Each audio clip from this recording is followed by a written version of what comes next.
The revolution of February 1917 brought panic to an already unstable country. The Tsar was unable to improve country conditions and was forced to give up his throne. General Kerensky formed a new government, became a leader of a new temporary government. The old money was abolished and the new Kerensky currency was printed. Inflation reached 1,000%. In a couple of months, a box of matches was worth 1,000,000 Kerensky. Some wealthy people ran away to other countries just in time to preserve their capital, but the ones that stayed turned into beggars. Moshe's extended family invited Riva to come with them to Canada, but Riva couldn't leave. She didn't have enough money to leave, and above all, she hoped for her husband's return. A few weeks later, Riva received a letter from the military committee. She felt a dull pain in her stomach as she read that because her husband had disappeared during the war, they terminated the compensation. "Your husband, Mrs. Liba, is suspected of treason," a committee bureaucrat said while biting on a juicy chicken leg, arrogantly looking at Riva. "That's impossible." Riva tried to stay calm. "My husband was always loyal to the Tsar. He's a patriot of our country." "Oh, please. What are you talking about?" The bureaucrat swallowed the last piece. "How can he possibly be a patriot of my country if he's Jewish?" he sneered, licking his fingers. Riva stood still, not knowing what to say as the bureaucrat wiped his fat hands and puffy lips off with a cloth. Anyway, nobody had seen his dead body, nobody had seen him captured by the Japanese. "He just disappeared, ran away," he said, gesturing with his hands. "That's not true." "He couldn't run away from his family," Riva argued, gladly finding a response. "This conversation is going nowhere. I'm sorry, but I can't do anything for you. You should leave." The bureaucrat then waved her off to the door. "My husband is an officer of the Tsar's army," Riva tried to talk as politely as possible. "He earned a medal for heroism and you can't leave his children and wife without any pension. If nobody saw his dead body, it doesn't mean that he ran away. Did anybody see him running away?" "Mrs. Liba, our meeting is over," the bureaucrat said, looking over her head. "Guard, show the lady to the door." The guard came to Riva and put his hand on her shoulder. "Don't you touch me with your dirty typhus hands." Riva shouted with anger. There was nothing she could fear now. "You fat swine." Her tone grew in defiance. "From now on, every time you eat your chicken, you'll remember me. I curse you to choke slowly on a bone within that meat. The entrance of your pitiful soul into hell will be painful and torturous," she angrily chanted in Hebrew. The bureaucrat's face turned pale and drenched with sweat as his jaw dropped. He would remember Riva for the rest of his life, carefully picking the bones out of every chicken he ate. Riva returned home, sat on the front porch, and cried. She knew that she had to find a job and leave her children home with the nanny. Mary was a good nanny, but that wasn't the life Riva had planned to lead. She'd planned to educate her children, giving them all her knowledge and spirit. She knew she wasn't able to do that because she had to go to work to earn money to survive. She cried because of the uncertainty of finding a job at that terrible time. She stepped out of the door and headed to the military committee. For a couple of weeks, Riva went to different offices trying to get some compensation for her lost husband but couldn't break the impenetrable wall of bureaucracy. There was a reason for this. The country had fallen into bankruptcy and sunk in a civil war. The temporary government didn't subsidize the military committee and looked for any reason to terminate the compensation. Riva ran out of money and didn't have anyone to ask for help or advice. Every family either had a deceased member while serving in the war or because of typhus. Riva knew that no one in the world would help her. She thought of asking Isaac for help, but didn't feel comfortable asking a man who'd recently lost his wife. Thoughts of betrayal unintentionally came to her mind. If I visit him, maybe he'll make a move on me, she thought, because she knew he might. Isaac is a very attractive man, and he invited me to his house. I know he's interested in me. When he looked at her, her heart beat faster and her cheeks turned red. I'm not sure if I still have to play the role of the devoted wife. I'm on my own. My situation is terrible. And that was true. Moshe has been gone for so long. A sudden memory of her husband cast a look of gloom over her face. She drove away the memory. How long do I have to wait? I already forgot how it feels to be a wife. Years without a touch, without a kiss. And my last hope melts every day of my life. Tears filled her eyes. Who can blame me? Nobody. I need a father for my children.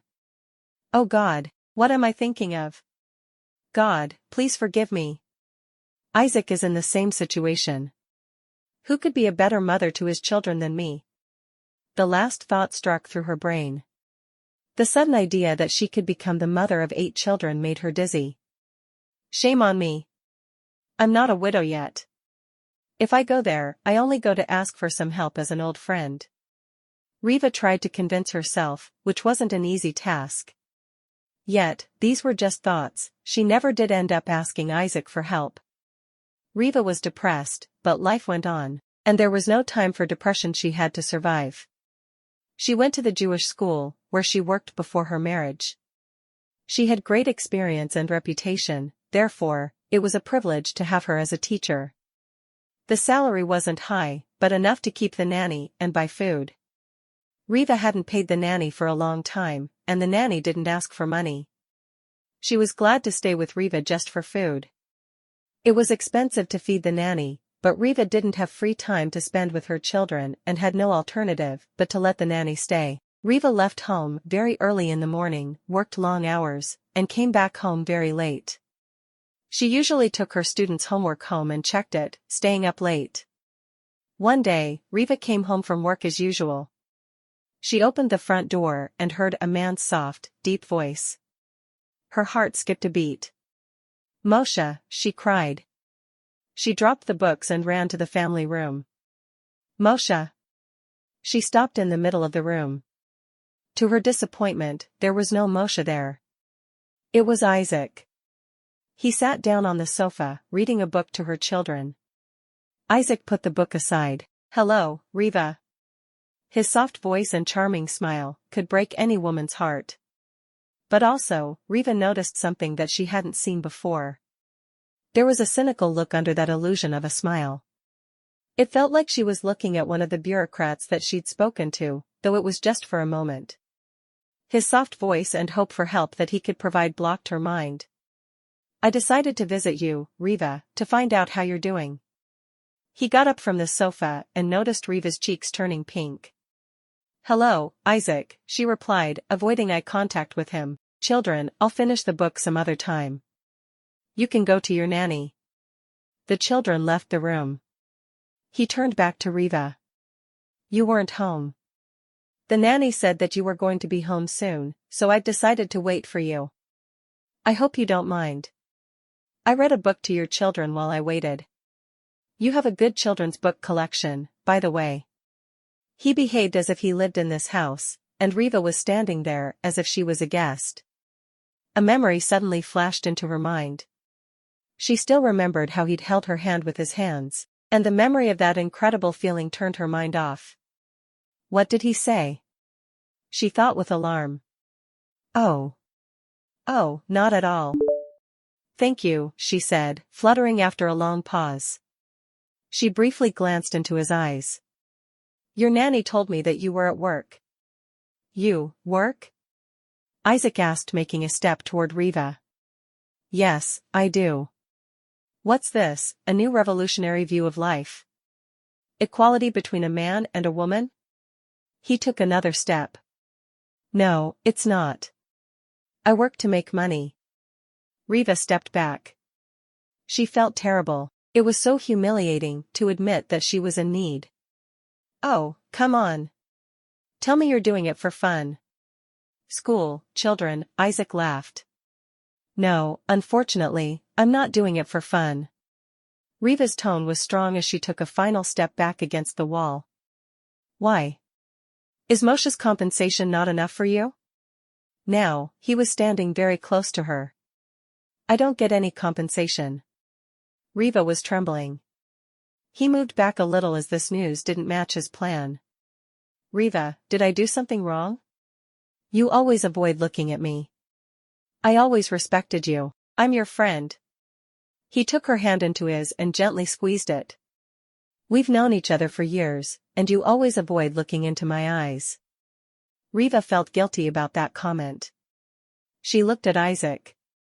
He was so striking. His light adorable smile made her tremble. Oh, it felt so good when he held her so gently and warmly. She had forgotten the smell and touch of a man, yet, somewhere inside, a voice told her that all this touching and talking was fake. But her heartbeat was so strong that the voice wasn't heard. She didn't know what was happening to her, but Isaac did. He knew how to play the game. He had always enjoyed seeing the change on women's faces. It made him feel strong and confident. He believed that, in the whole world, no woman could say no to him. He knew that Riva was waiting for his move. He was planning to make it, but now that he found out that she didn't get any compensation for Moshe, he wasn't sure if he wanted her. He needed a mother for his children, but he also needed this woman for her wealth. He didn't want to take a woman with 4 children and no money at all. He still hoped that Riva's situation wasn't too bad. He knew that he could always say no, but in the meantime, he needed more information. He was in no rush, and always took his time when talking to women. I'm not avoiding you, Isaac, Riva said, wretchedly smiling. Isaac. I like how you call my name. He gently pulled her to the sofa. She was going to say something, but he didn't give her a chance. You promised to visit us, but you never did. Do you remember how our children played together? I don't understand why you don't like me. In Jeannie's respect, you don't have to let our children forget each other. Riva felt bad and guilty, and she started to apologize and excuse herself. Oh Isaac, I don't know why you think I don't like you. I do. When she realized what she'd said, Riva suddenly became more nervous, making the situation even worse for her. However, after managing to pull herself together, she continued. I'm so busy. You can't imagine. I stopped getting Moshe's compensation several months ago and had to make money myself.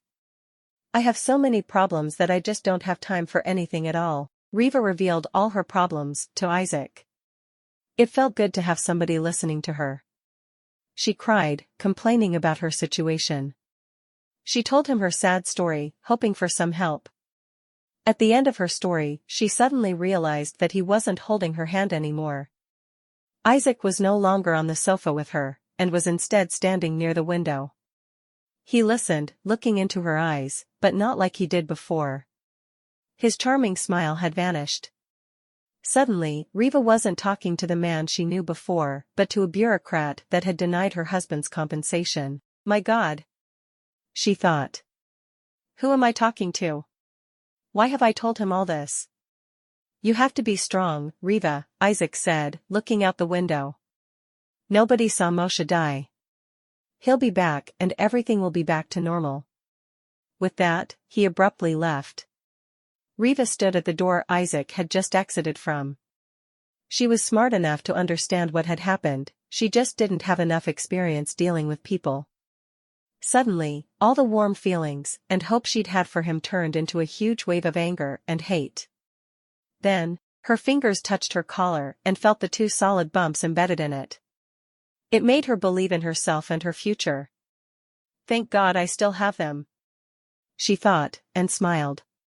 Terrible news was coming from the army, but there was no news from Moshe. Nevertheless, Riva never stopped hoping for his return. Somehow, deep inside she knew he was alive. Further bad news about the government instability was reaching the small town of Israelevka. Deep inside, Riva knew that the worst was still to come. The Kerensky party fell apart into several coalitions, and they fought for leadership to death. The most powerful coalition, the Communist Party, under the leadership of Lenin, represented peasants, workers, and soldiers. In other words, it represented millions of angry people doomed to poverty and starvation. Lenin benefited from the conflict in the Kerensky Party and led these people to the bloody October Communist Revolution that turned the already unstable life in Russia upside down. The October Revolution brought the First World War to an end, though it also became a reason for the civil war that raged, and more blood was spilled. People divided into two major groups, the whites and the reds. The majority of the reds were workers, peasants, and soldiers. The whites were mostly wealthy aristocrats, former Tsar army officers, and a major portion of the intelligent citizens of Russia. Also, it was often the case that members of the same family didn't share their ideas, and the conflict ended up with a murder. Neighbors killed each other, sons killed fathers, and brothers killed brothers. Blood washed over the country like a flood over a small town. It was impossible to be neutral. It was also dangerous to belong to any party. Riva had to survive in this bloody kettle. She had her job, the house, and the diamonds, yet she never felt safe. She had a terrible feeling about the imminent future, and a gruesome soreness in her stomach made her soul cringe. Those feelings never left her, so she wore her black dress that bore a sense of protection. She wore that dress every day. Riva often heard shooting outside at nighttime very often, and when it happened, she put out the candle and waited in fear till it was over. One of those nights, Riva sat at her desk as usual, checking her students' homework. As she heard shooting, she put out the candle and rushed to the children's room, where the nanny was preparing them for bed. "Children, quiet," Riva whispered, putting out the candle in their room. The children jumped to their beds and hid under the blankets. Riva took the nanny's hand and the two women waited in silence. Suddenly, someone knocked on the door. They startled and didn't move. When the knocking repeated, the nanny stood up. "Do you want me to open the door, madam?" "No, Maria, I'll do it." Riva walked to the front door. "Who is this?" "This is Officer Parov." "Please, open the door." Riva hesitated. Officer Parov sounded familiar. She just couldn't remember. What does he want at such a late hour? She wondered. "Who are you looking for?" Riva asked. "Please, let me in." "I'm Officer Liba's friend," the voice said. Mentioning her husband's name worked like magic. Riva opened the door and let the stranger in. He stepped in briskly. "Hello, Mrs. Liba," he said, "I need shelter. The Reds are after me, I won't stay long. I'll leave as soon as they go away." Riva hesitated. "Mr. Parov. I thought that you brought back some news about my husband." She looked at the officer with hope. "No, I didn't." "I'm sorry," he said. However, he wasn't sorry, he was scared and tired of being chased. "Mr. Parov, I don't think it's a good idea for you to stay in my house. I have 4 children here. You can't risk my life and the life of my children. Please, hide somewhere else. I want you to leave." Parov went to the window and carefully looked between the blinds. "Mrs. Liba. I have to remind you that your husband, the father of your children, is a Tsar army officer. You have to be loyal to our Tsar and support the Tsar army officers. Where's your pride, Mrs. Liba?" Parov looked at Riva with reproach. Riva got mad. "My pride? You're asking me about my pride. I'll tell you about my pride." She was steaming with anger. "It's in the same place where the pension for my husband is, for his loyalty to the Tsar, for his life that he gave up for the Tsar. Now, get out of my house or I'll turn you over to the Reds. I can't leave now. They're looking for me. If I leave now, they'll send me directly to hell. You have no choice, but let me stay. I still can't believe that this hateful crook, Parov, got a medal for bravery. He's the biggest coward in the whole world." Riva suddenly recalled what Moshe told her before he left to the war. "How could I forget?" she thought with distress. "I don't care," Riva said, raising her voice. "Get out of my house, now." She was almost yelling. Suddenly, Parov drew a gun from his pocket and pointed it at Riva's head. "Shut up, you dirty Jew," he said in low voice. "If I go to hell, I'm taking all of you with me." Riva froze. "Now, sit down on the sofa and keep your mouth shut. Understood?" She nodded in fear. Parov left half an hour later, when it became quiet outside. Riva trembled, covering her face with her hands, and cried. "Don't cry, Mommy." Hannah tried to cheer her up. The bad man left. "Everything is going to be all right. Everything is going to be all right," Riva repeated and kept crying. She cried for being so helpless and scared to live this life that it became more and more dangerous every day. Anyone could hurt her. Private Jewish school lost a lot of its students because people couldn't afford it anymore. Therefore, the schools made the classes bigger and got rid of some teachers. They kept Riva because she was the best. She performed more work for the same pay that was constantly being devalued due to inflation. Also, Riva watched as the number of children attending her class decreased every day, leaving her in constant fear of losing her job. The communist revolution took more and more power in the small town of Israelevka, bringing new rules and causing more problems for Riva. She came to the school one day as usual, having checked her students' homework. To her alarm, all the students and teachers were outside. Men with rifles and gray hats that had red five-edged stars fused on them didn't let anybody in. They ran around, yelled, and pushed everyone out of the school. These men were the new communist government and they called themselves the Red Army. They were closing the Jewish school. No private religious schools were permitted anymore. From that day on, all schools had to be public. Riva had lost her job. Riva approached one of the men, attempting to find out the situation. "Excuse me, Mr. Mister? You bourgeoisie. I'm a comrade." "Oh, sorry, Mr. Comrade," Riva tried again. "I told you not to call me Mister, you son of a," he pushed Riva and walked away. Riva walked from one school to another, showing them her beautiful diploma, but no one was interested in a foreign language teacher. No one wanted to take music lessons, and no one was attracted by Jewish history. The new science of Marxism-Leninism was now in style, and that science ruled over all the other sciences and the world. The nanny left Riva because Riva couldn't feed her anymore.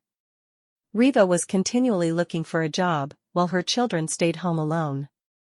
Although there were no jobs available, Riva sold clothing and furniture, all she could, to buy some food, but ran out of money very soon. She still had her house and hoped that, if she sold it, she would survive. But where would I live? She thought with distress. And how much would I gain from it anyway? Where do I find a buyer? She had too many questions and no answers, but also she didn't have a choice. A house for sale sign was standing outside, but didn't yield a response.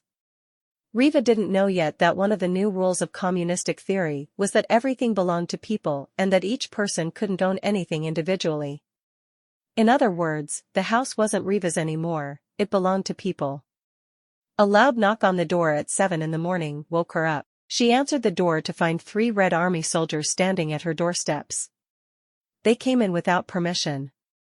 "How can I help you?" Riva asked as the familiar pain in her stomach burned again.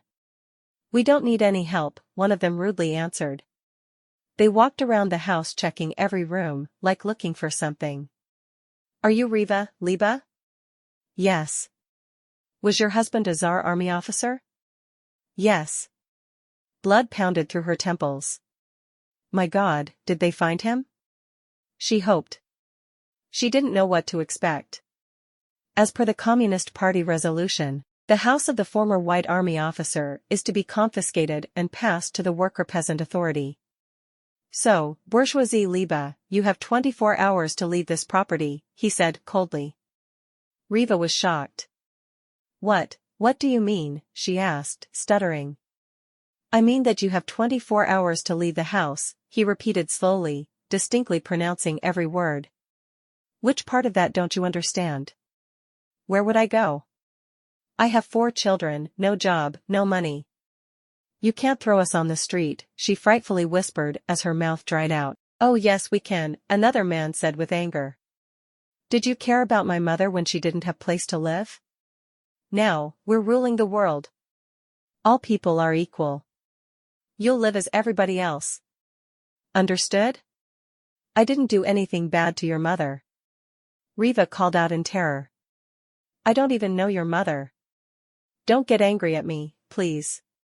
Riva tried her best not to call him Mr., and it was very difficult for her. She tried to say something nice to him, but didn't know what. She didn't know the words this new government used to ask for help, nor did she know how to apologize or thank. She already knew that her education irritated people, her smile made them mad, and her tears made them spiteful. However, there was no rule on how to make people sympathetic. Please, just tell me what to do. I have 4 small children. Ask your questions to the Communist Committee, the man said, looking into her eyes and enjoying the fear on her face. On their way out, they removed the sign from the ground and smashed it. By the way, the new building of the Communist Committee is on 5 Main Street, the youngest man said, waving to Riva. Thanks. 5 Main Street is Isaac's address, Riva thought. There's probably some mistake. However, there was no mistake. When Riva approached Isaac's house, she realized that Isaac and his children didn't live there anymore. This house was the most attractive house in town, a couple of months ago. Now, it looked completely different.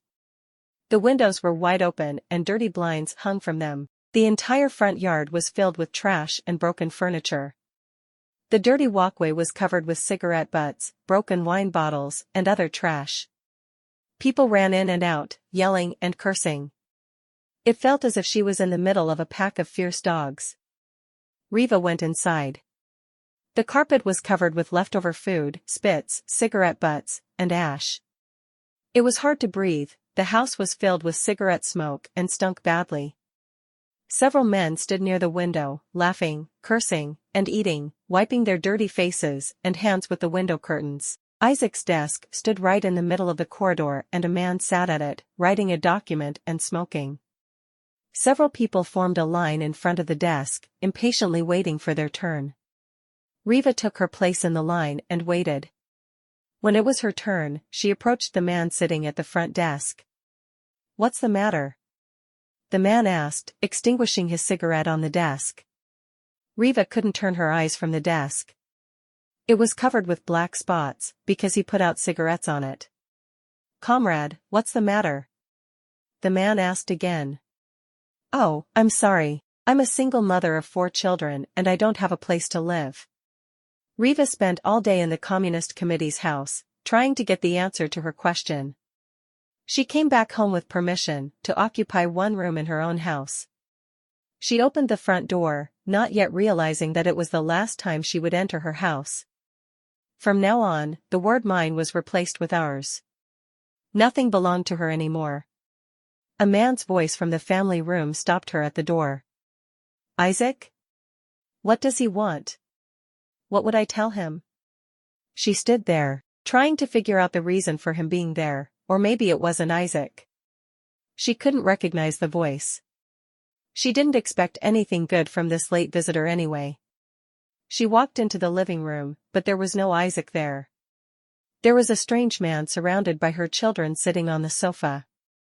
Riva was afraid to move or to say anything. She had no idea what to expect from the stranger. She was prepared for the worst. The man looked at her and uttered, Riva. Suddenly, a cry escaped her mouth like the sound of a wounded animal, and she fell unconscious. It was Moshe.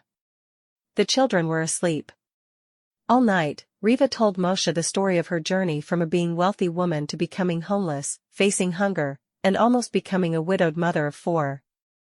Moshe was terrified to find his family in such a dramatic situation. He felt guilty for his dreams that never came true and the promises he was not able to keep. My commander had never missed a chance to call me kike. He threatened me to shoot me constantly. I had to watch my back during and in between battles all the time. Moshe told his story. I dealt with it pretty good at first. But then, he poured boiling oil on my flesh. Moshe pulled down his shorts and revealed the red burned scar on his stomach. He hunted me, and he didn't even make it a secret. His commander knew this and did nothing to stop him. And then I heard him saying, I don't know why it takes you this long to get rid of this kike. So, I knew that if I didn't run away, they would kill me one way or another, so I ran. And then, when I was running through the forest, the Japanese caught me. If I told them that I was a Tsar army officer, they would return me back to my battalion, and they would execute me for running away. I didn't want to go back to my battalion, so I told them that I was a Red Army soldier. I hoped for a quick death, but instead they kept me as a prisoner of war. Interestingly enough, to them I was a Russian, not a Jew. Moshe smiled bitterly. The Japanese prison was not a vocational house, but nobody tortured me there, and they fed me well. They treated me much better than my commanders in the army. And then, in 2 years, they told me that the war was over and they let me go. I didn't know if it was good or bad news. I missed you so much. I wanted to hug you so badly. I wanted to live my life with my family. I had no idea what to expect. Would I be returned to whites or reds? To me, it would be no different because all of them wanted me dead for different reasons. And I had no idea what life did to you and my kids. I'm so sorry, Riva. God had guarded Moshe from the enemy's bullet but stored him for a much more cruel fate. He didn't have a proud fire in his eyes anymore. He was very disappointed with his life because his dream to become a hero didn't come true. He fought for the Tsar and was loyal from the bottom of his heart, but instead of acceptance and honor, he received revulsion and denial. Darling, Riva comforted her husband. I need to explain to you something very important. While spending time in Japan captivity, you missed all the changes that happened in the world. You have no idea about new revolutionary rules. You came back to the same place, but nothing is the same anymore. I worked in a private school, but they closed it. We had a house that we bought with our own money, but they confiscated it and gave it to lazy strangers with no skills, no education, and no will to work hard for their own goods. And I can't explain to you why, and anyway, it would be impossible for you to understand what happened in the world during the short night. Riva took his big hands into hers. Oh. How much I miss him. He embraced her in his arms, and it felt so comfortable and safe. But Riva knew that her feelings contradicted the reality. Moshe, you have to just trust me. She pulled herself together. Think of it like you came to a different world, where everything is the opposite of what was before. Tomorrow is going to be a terrible day. If you fight, they'll kill you. They're armed, and there are many of them. Just accept that this is what's happening and don't you dare lose your temper. You know nothing about new life yet. Moshe listened, not arguing. Maybe it's better if you join them, Riva said. She feared that he would refuse. Though, Moshe didn't yell, as he would have done before. He didn't ask her if she were out of her mind like he would have before. He covered his face with his hands and cried like a child. He felt like a stranger to this new world, where he had to start everything from scratch. He didn't know this world, nor did he understand the new rules of the game. How could he play it if he didn't know the rules? Riva, they're taking away my house, and you want me to join them. How can I do that? He asked, wiping his face. I'll do anything you want, but I don't know how, and he cried again.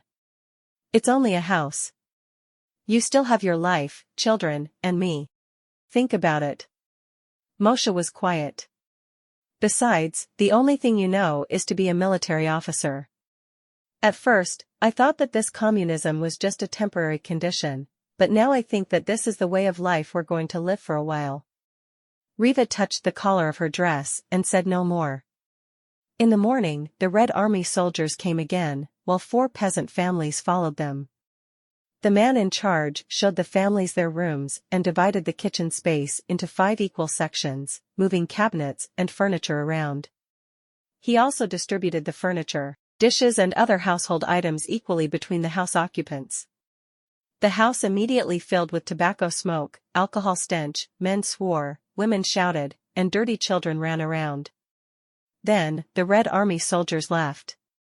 Riva faced the fact that she was going to live with the people who robbed her. It was devastating, but she didn't cry. She was too exhausted to cry. Moshe looked at all these people in disbelief. He wanted to fight, but Riva held his hand and spoke, "Just trust me, Moshe.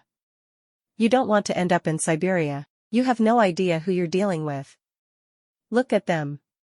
They're not humans, they're dogs. How can you talk to dogs?" Nobody called Riva madam anymore. The neighbors simply called her by her first name. Everyone in the house knew everything about each other and got involved in everyone else's business. Though Riva had her secret about her diamonds, knowing perfectly well that if somebody found out about them, the diamonds would be confiscated, just like everything else. She never left the house in any dress other than her black one. Moshe followed his wife's advice and joined the Red Army, though it wasn't enough to support his family. He still remembered the shoemaking skills his father taught him in his youth and opened a shoemaking store. He turned into a very successful shoemaker and soon had many ordered for new boots. The latest style was to have boots that made a certain squeaking noise as they walked. Moshe charged an additional fee to make boots like this, but it didn't make him rich. However, he later gained popularity because he made boots of good quality and was also imprisoned in Japan, so people called him a Japanese Moshe shoemaker. The Civil War convulsed and bloodied Russia, bringing it into a terrible financial crisis that caused anarchy and terror. The government authority was passed from one power to the other. Pogroms, robberies, violence, and vandalism ruled the country, and many dangerous gangs were formed. They were against the Reds, who already had the power, and the Whites, who were in hiding, but still fought the Reds. These gangs proclaimed anarchy. They ran from one town to another, killing all the Reds and Whites and terrorizing the civilians. It was the middle of a spring day when one of these gangs came into Israelevka. The Red Army soldiers, including Moshe, fought them. Unfortunately, there were enough Red soldiers to govern the town and keep civilians including whites under control, but not enough to fight the huge gang's army. So, the Reds were defeated. The gang burst into the town like a tornado, capturing the Red and the White Army officers. Moshe managed to escape and hide in a ravine. He spent the entire night there. It was cold and rainy, but he didn't want to go home, fearing leading the gang to his family. But everyone knew the former Tsar army officer, Red activist, shoemaker, Jew, Japanese Moshe and his family, and somebody turned them in. Riva heard shooting and yelling outside and was worried sick about her husband. He didn't come home, and she didn't know what to think. Was he killed? Did he survive and is in hiding? She tried to stay calm, occupying herself by teaching her children Hebrew.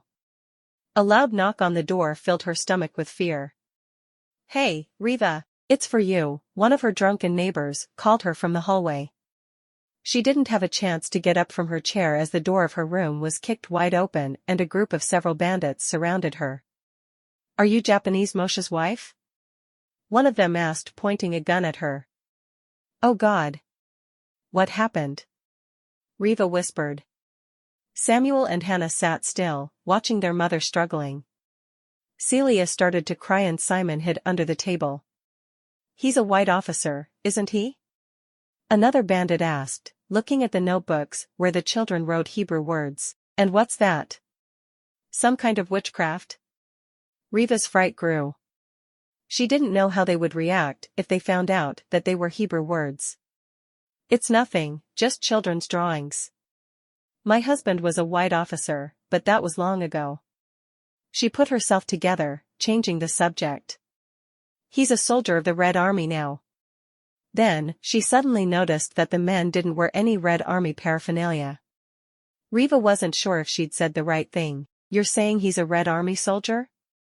The bandit that was holding the gun came closer to her and pressed the muzzle of the gun between the buttons of her blouse. "Why is he a Red Army soldier?" "He swore to be loyal to the Tsar, didn't he?" he asked, steadily looking into her eyes. He pulled the gun back, unbuttoning a part of her blouse in the process. Riva turned pale and stepped back. "He was at the war. He fought and proved his loyalty to the Tsar," she stuttered. "Oh, loyalty to the Tsar, you're saying?" The bandit pulled his gun down, taking off another button. Riva tried to cover the opening of her blouse with her hands, but the gangster didn't let her. "Hey! Taras, we don't have time for this. Stop it. The youngest gangster tried to protect Riva, looking at her struggles. Nobody tells me what to do, Taras said quietly, without any emotion. Look at this. The Japanese Moshe has good taste. Terror filled Riva's soul. What do you want from me? She whispered. You aren't asking the questions today. I am. You're answering them. He pulled out his gun to release a third button. Moshe suddenly appeared at the door with a rifle pointed at the gangsters and shouted, "Leave her alone." He found out that the gang was after his family and ran home to hide them, but was too late. I don't think so, Taras said in the same manner, as if nothing had happened. Another bandit grabbed Celia and pointed his gun at her head. The girl screamed. Please. Don't. Riva shouted. So, what were you saying? Huh? Taras whispered into Riva's ear. This precious sweetheart is even tastier than mommy. Moshe dropped his weapon on the floor. Now we're talking, Taras said. Get him. He commanded the other gangsters. The gangster threw Celia to the ground and went to help the others with Moshe. Celia crawled to the corner of the room and the other children joined her. The gangsters grabbed Moshe and tied his hands behind his back. Though Taras didn't have any intentions to let Riva go, he moved his gun to reveal her nipple. You have me. Moshe cried. Now leave her alone. I don't think so. Get him out of here. Would you? I need to take care of this first. A grin slowly grew on his face. The gangsters laughed and dragged Moshe out of the house. Riva tried to run after them, but Taras grabbed her hair and yanked her back. He pulled her to the wall and pushed his body toward hers, pressing his gun against her belly. You're not going anywhere. Get away from her. Moshe yelled, while being dragged away. You got me. You son of a bitch. If you lay your hand on her. The door slammed shut. Riva had gone through this nightmare so many times in her life already. If you lay your hand on her, her father shouted, as Arabs tied his hands, covered his mouth, and let him watch as they grabbed her older sisters, Celia and Hannah, and raped them. The girls were crying and begging, but nothing helped. There were so many of them. They all raped and assaulted the girls for a long time as Riva watched in hiding, trembling in fear. When the girls didn't cry anymore, the Arabs cut their throats, and then they killed her father, cutting his throat too. Threatening, crying, and begging didn't help. They all died anyway. The past repeated itself. The father cried once more as the girls watched again. Only now, Riva was going to be raped in front of Celia and Hannah, and then she would die. And her children, if they survived, would be plagued by that nightmare their entire lives. They were searching for lives. Her mother's voice sounded again in Riva's mind. They are searching for lives, Riva thought. Somebody is going to die. If so, you won't enjoy the sight of fear on my face, you animal. I'm not afraid of you anymore. She fearlessly looked straight into his eyes. I'm a very lonely man, and dangerous too, he said vilely, grabbing her hand, his smile revealing his rotten teeth. Please, not in front of the children, she calmly pleaded, though she knew that it wouldn't work. Oh. That's not a problem, Taras said. Which one do I have to shoot first? Huh? He made gunshot noises with his mouth and cackled at the children, aiming his gun at them as they cried. But Riva didn't show any emotion. She knew what was coming. Don't make it difficult for me, sweetheart, he said. She felt his breath on her face and his erection protruding from his sweaty body against her. You don't have to grab me, Riva calmly replied. I'm all yours. There was no fear on her face as she slowly started to unbutton the rest of her blouse, staring into his eyes. Somebody is going to die. Who's it going to be? She thought as he released her hand and stepped aside, watching as she pulled the blouse from her shoulders. She was stunning beauty, and she knew that. Riva stared into his eyes, but she also saw the children's notebooks, pencils, and scissors on the table, behind his back. She threw the blouse over his shoulder and it landed right on the table, covering the scissors. I like this, he said, smirking with a dirty smile. Riva didn't look away, keeping eye contact. Somebody is going to die. Who's it going to be? She thought, as her heart was pounding fast, yet she controlled her expression, teasing him with her slow movements. She removed her undershirt, looking into his eyes unblinking, and walked around terrace toward the table, arching her nude beautiful back, untying her hair along the way. He was watching her, and she knew that. Her straight black hair that was nicely tightened into a bob suddenly fell below her pale naked shoulders, to the small of her back, like silken threads of fringe. She placed the undershirt on the table and secretly grabbed the scissors. Somebody is going to die. Who's it going to be? She thought once more, sensing his breath on the back of her neck. Riva started undoing her skirt as Taras pulled down his pants, still holding his gun. Her skirt dropped down her legs. Taras put his gun inside his shirt pocket and approached Riva from behind. His pants fell down to his ankles. Riva turned around to face him, looking straight into his eyes. Somebody is going to die. Who's it going to be? Why don't we lie down on the bed, she quietly suggested. No, it's fine right here. Just bend down, bitch. Somebody is going to die. Who's it going to be? She was not afraid. She was ready to die. He grabbed Riva's shoulders to turn her around, when suddenly, she kicked him in his crotch with her knee. He bent down, roaring and reaching for the gun as Riva clenched the scissors and swung them into the back of his neck. Taras collapsed on the floor, unable to move. He looked at Riva in disbelief. He saw her pale face, with dark, deep eyes, and very long, black, straight hair that was covering her white body. She looked like a face of death to him that dissolved into the dark as he died. Riva stood there, for another couple of minutes. Her heart was pounding, her hands were shaking. The children were still sitting on the floor at the corner of the room, observing the corpse in horror. They were too afraid to move. She put her clothes back on and looked outside the door. The corridor was empty. Surprisingly, the house was silent. Her neighbors were either sitting in their rooms, being afraid to show their faces, or had run out of the house. Children helped Riva push Tara's corpse under the bed. Then, she pulled several blankets from the closet, took all the food she had, and gave it all to the children. Run and hide in the ravine. Stay there and be invisible, she said.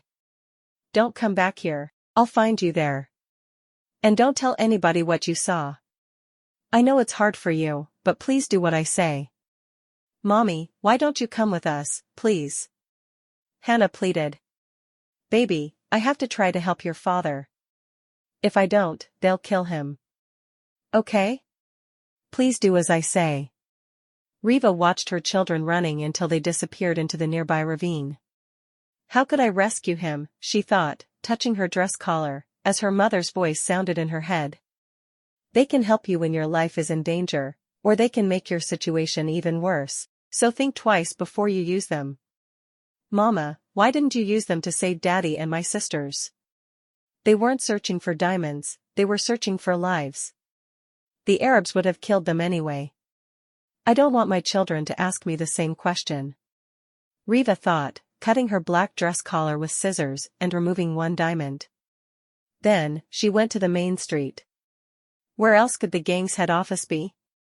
Hopefully I can bribe somebody there, Riva thought, and she was not mistaken as she accidentally ran into the young man who tried to protect her from Taras. Hey! Long time no see. Did you two have a good time? He greeted her with surprise. Yes, we did. Listen, I need your help. My husband was a White Army officer, but he ran from them during the war. He joined the Reds to support a large family. We have 4 children. Please, could you explain the situation to your commander? Please. What about Taras? Did he approve it? Yes, he actually did, and he recommended me to come here and talk to somebody. He did? Where is he? I didn't see him. How should I know? Riva said. He got what he wanted, and just left. I didn't see him after this. He was pretty tired though. Probably, he is resting somewhere. Listen, I don't have too much time and I have a family to take care of. Help me, please. And why should I do that? Taras had it all. Why doesn't he talk to the commander? Riva hesitated. They can help you when your life is in danger, or they can make your situation even worse. Her mother's words sounded in her mind again. I'll pay you. Now we are talking. Pay me, and I'll see what I can do. Riva stretched out her hand and the man took the diamond. Wow.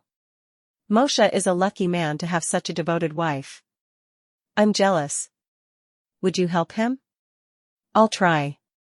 In a couple of hours, on Main Street, in front of Isaac's former house, the leader of the gang held a trial of the captured whites and reds. He condemned all the reds to death and the whites to 25 whips. He treated Moshe as a white officer. It worked. Riva thought with hope. Moshe was harshly flogged, but didn't scream. Sweat dripped from his forehead and blood flowed down his shoulders and back. After the 20th whip, he fell unconscious. The gangsters stopped the punishment and poured water on his face. When he awoke, they continued the sentence. Riva walked Moshe toward the ravine. What are you doing, Riva? Let's go home. Moshe, Riva cried. We can't go home. Why not? I killed him. What? Moshe, I killed the man. His body is still lying in our room. He is too heavy, and I couldn't take him out in the middle of the day. Where are the children? They're hiding in the ravine, waiting for us. She finally allowed herself to cry. We have to hide there, Moshe, and wait until these bandits leave the town. He put his arms around her, holding her tight. It was his job to kill, as well as protect his family, and he wasn't there to do it. He was ashamed, yet again. I'm so sorry, Riva. The family hid in the ravine for 2 days. It was wet and cold. Moshe got very sick, and his tired, wounded body was not able to recover. Then, after the gang left the town, they were finally able to go back home. Moshe helped his wife to get rid of the dead body, but then he laid on the bed and never got up. Riva hoped for the best, but Moshe contracted pneumonia. He didn't get up for several days, coughing nonstop. He watched as his beautiful, 31-year-old wife took good care of him, hoping for his recovery. He watched his precious children. Oh! How well she took care of them. They were perfect. Moshe beckoned Samuel to come to him, looked at him with sadness, stroked his head, and tried to say something, but slowly closed his eyes and died. He was 42. There was no time for sadness. The civil war, devastation, hunger, collectivization, and other obstructed reorganizations made normal existence and planning for the future impossible. All thoughts and concerns were about the present problems, finding food and firewood. It was nearly impossible to survive. When the communist government returned to Izraelevka, Riva came to the Communist Committee house. She'd visited that house so many times. She remembered how she played with Jeannie in that house when she was a girl, and how she was always invited there for holidays and celebrations. She'd brought her dreams and problems to share them with Rabbi Oshit and Jeannie when she was a young lady, and she was there after her friend died to pay her respects. She'd gone there to get permission from the Soviet government to stay in her own house, and she'd also given away one of her treasures, a diamond, near the house. After watching her husband get beaten to death in front of the house, there she was, again. However, she wasn't the same anymore. Life had taught her a lesson. Now, she knew how to deal with the pack of wolves that called themselves comrades. Riva was sitting in the commander's office.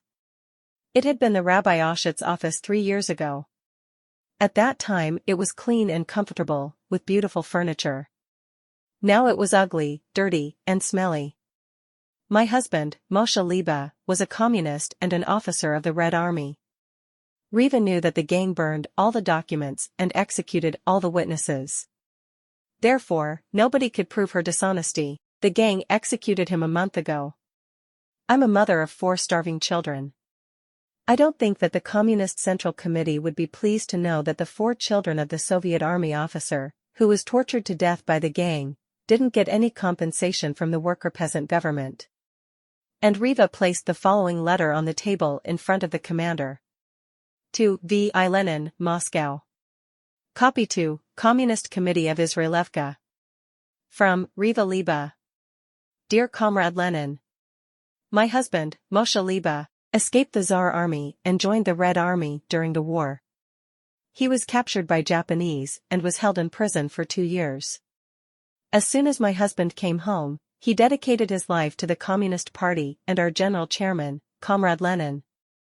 As proof of his commitment to the Soviet government, he gave away everything he had. He shared his house and all his belongings with other members of the Worker-Peasant Party. He gave away his life to the Communist Party and General Chairman Lenin. In doing so, he proved his true patriotism to the Soviet mother country. A few weeks ago, the huge gang came to our town. There were only 20 Red Army soldiers in the town, and they fought like real men to the last drop of blood. Even though they fought to the death, it was impossible to win the battle, so, unfortunately, they lost. Just a couple of them survived, including Moshe Liba. The gang caught Moshe and some of his fellow soldiers and tortured them to make them say that they weren't communists. All of them gave in. The gang leader condemned them to a quick death. However, they couldn't conquer Moshe Liba. They tortured him to death, slowly and painfully, and he died speaking the words, "I'm an officer of the Red Army, and I'm proud to be a communist. Victory will be ours." Moshe Liba died as a hero. However, his spirit would always live in his children's hearts. The gang burned everything in its path. They robbed us, and now we have nothing, no food, and no money. Though they were not able to take away our pride, our father and husband, who was a proud member of the foremost and just party in the whole world. I hope that the Central Committee of the Communist Party will find some resources to help me raise my children to be devoted members of our Soviet country. The widow of the Soviet army officer, Riva Liba. Soon after the visit to the Communist Committee, Riva received a notification that she was granted a pension. The pension wasn't big, but it was enough to avoid starving to death, and was given to Riva for the rest of her life. Riva's children were always hungry though, and Riva kept looking for a job, any job at all. She walked all day long, from one place to another, and was lucky if she could bring extra food to her children. While Riva was out, her kids were home alone, sneaking into their neighbors' kitchen cabinets in search of food, though there wasn't that much they could steal anyway. Luckily, Riva found a teaching job in a public school. She hated the job because she was forced to teach children something she didn't believe in and was against something that made her life miserable and her future gray. She taught children the communist doctrine, which helped her to feed her children, though she spent the entire day at work. Even though her children were fed better than before, Riva felt as if they were like orphans because she was not able to give them her attention, and they grew up to be the same as her neighbors' children, ill-mannered, vulgar, and ignorant.